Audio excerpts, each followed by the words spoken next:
you shouldn't have to compromise on anything. As a builder, it's up to us to really sit down with our clients and get to know them in a very deep level, ask the questions they may not even realize that they need to be thinking about. When we prompt them with these questions and then they start to then force them to think a little bit deeper about how they're going to use those spaces, that's where I feel that the best answers come back, and that's where then that can be integrated into the design.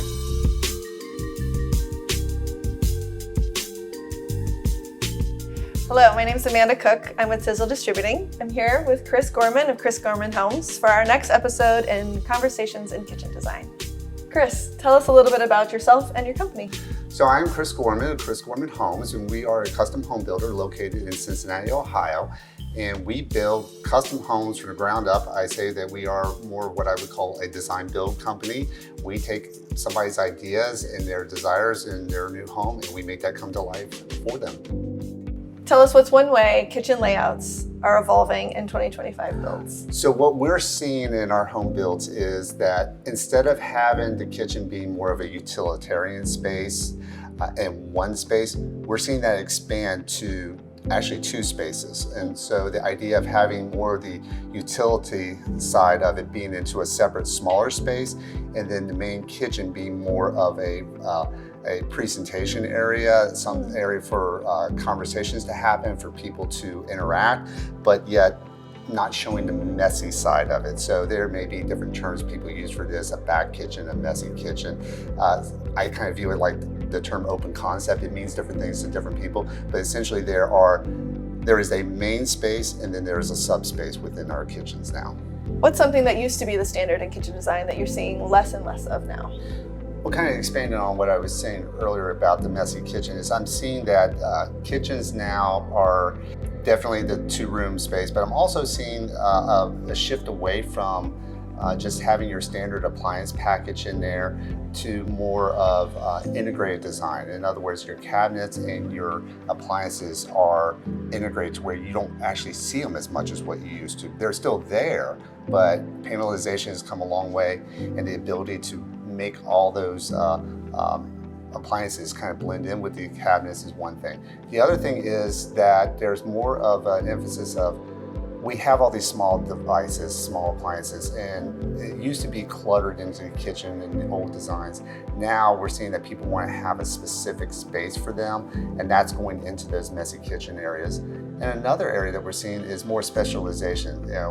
Coffee is a big thing. People really are getting into their coffee and making their own at home. So now we're starting to see a lot more dedicated spaces to something like that. And so that would be in a design process something that we'd have to think about and create areas for that to happen. How early in the process are you locking in kitchen appliances, and how much does that impact the flow of the kitchen design from there? Well, actually, we're talking about appliances in the very early stages of the home design. So when we sit down with the client, we're trying to understand how they use their home, what sort of ways that they live in their home. Therefore, the appliances become a very critical point of that. And so even in the design side of it, when we're coming up with conceptual plans, we're talking about that to make sure that we're designing into spaces. Now, once we get to a conceptual plan, now we start going into even more specifics. And so once we kind of know what the conceptual plan is, when we start from a selection standpoint, it starts with appliances. That's the very first selection that we have homeowners work on, because the kitchen is going to build from that. And so once you establish what those appliances are going to be and where they're going to be in that kitchen, the rest of the kitchen evolves around those decisions. So things of where the refrigerator, what type of ovens, whether it's a double oven or whatever combination, maybe it's just a cooktop, maybe it's a freestanding range. All those things come into the design that we have to make sure we have the spaces for that. But once you know those things, now we can start to then take the cabinet designs, and then we can start to take the other layers that we have to add into it. But those appliances are the anchor to a good kitchen. So in that kitchen design, tell us a little bit about how much panel-ready appliances are impacting things versus stainless steel, and if you're seeing people gravitate one more than another. Well, sure. What we're seeing is more of a step back toward panelization. Going back to the idea of having the cabinets be and the appliances integrated together, we're seeing that panelization really coming back around. But the use of color into their kitchen is definitely something that becomes a focal point for a lot of people as well. What are people asking for now in kitchens that they never used to before?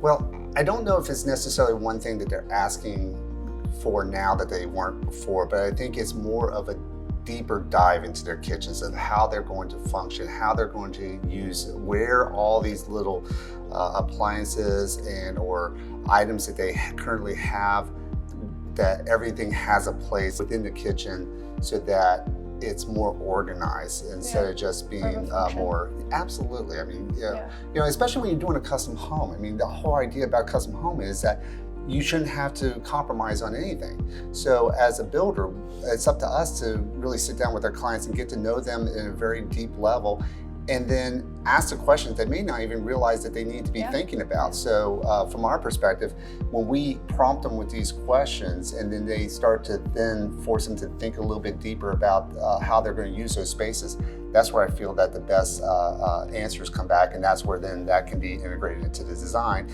And the really cool thing is then when somebody moves in their house after we've gone through all this planning and then building and then coming back to the home is done and they're moving into it, they walk in and they say, oh my goodness, now I totally get it now because I had a space for it. They brought it all out, you know, as they're unboxing, they're putting everything in and they're starting to use it.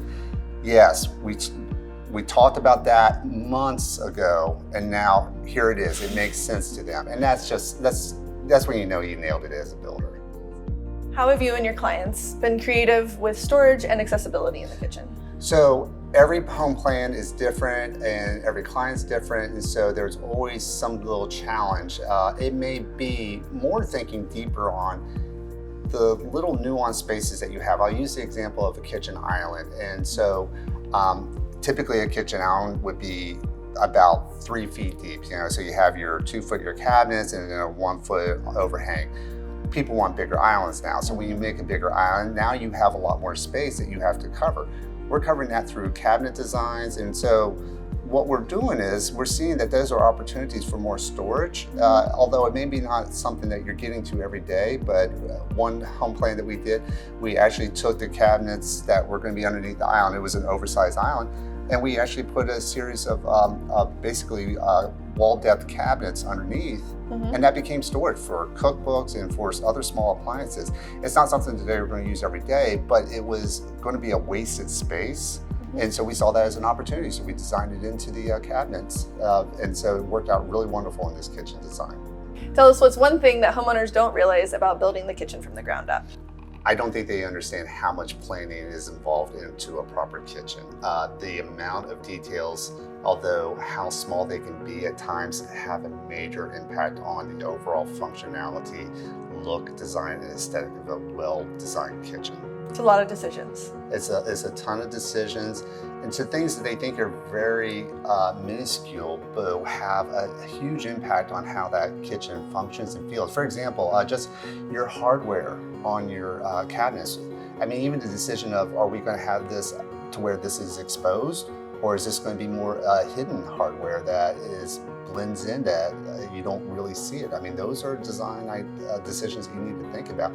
Again, I think the average home buyer just does not understand how much planning is involved in those. So a lot of decision fatigue. Absolutely, it can be. So we try to take it in small, bite-sized chunks so we don't overwhelm people. But yes, there are a ton of decisions that need to be made. What partners do you rely on in executing a kitchen build? Oh my. There's not just one that comes to mind. This is a collaborative process. It starts with the homeowners being the center of that.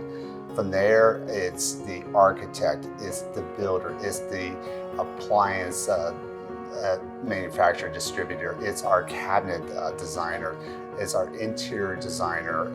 All these people come together because, again, when I was talking about all the details that go into executing a well-designed kitchen, we have to rely on experts in each one of these areas. So our appliances, we have to have an expert in that area. Our cabinet design, we have to have an expert on that.